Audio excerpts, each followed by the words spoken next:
Chinese activist Ai Weiwei is one of the world's most famous artists, and he's not subtle in his work. Throughout his career, Ai Weiwei has created art to inspire change, and he's known for taking a stand against the Chinese government and symbols of state power.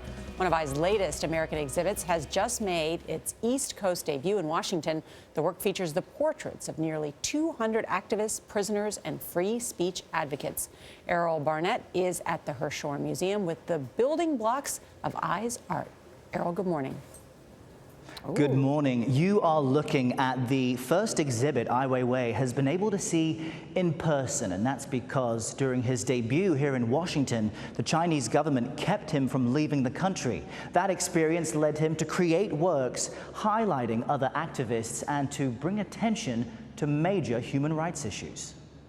So this is the first time I see my work here. Assembled by hand with thousands of plastic Lego bricks, these 176 portraits cover 700 feet around this ring-shaped museum.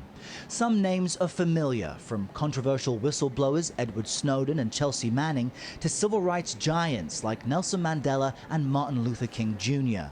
Others are lesser known but include freedom fighters imprisoned for life. I have so many friends who never get released.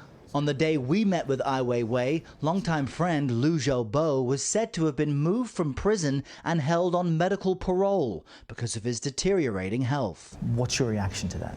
He believes China should become a democratic society. That's all he did. In 2010, Liu and Ai Weiwei were both stopped from traveling abroad after Liu became the first Chinese citizen awarded the Nobel Peace Prize, an honor he never received in person. But you say this isn't about individual portraits. The entire installation is a portrait of activism. Those are real people, real story. It represents the most bright ideas fighting for freedom. But the Lego-made face of one notable Chinese activist is missing, his own.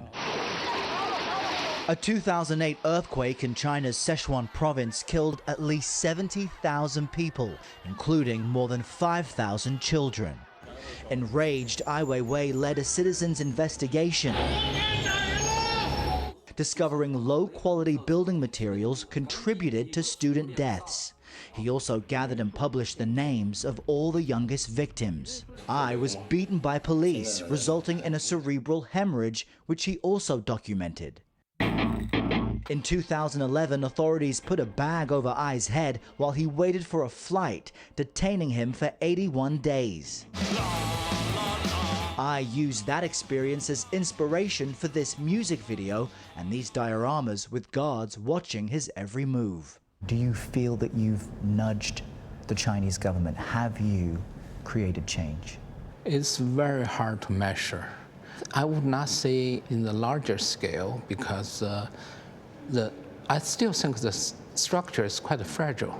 In what way? In the way they have to censor someone like me. They're never sure if they can be really winning if there's a freedom of speech. On Instagram, Ai documents just about everything he does and everyone he meets.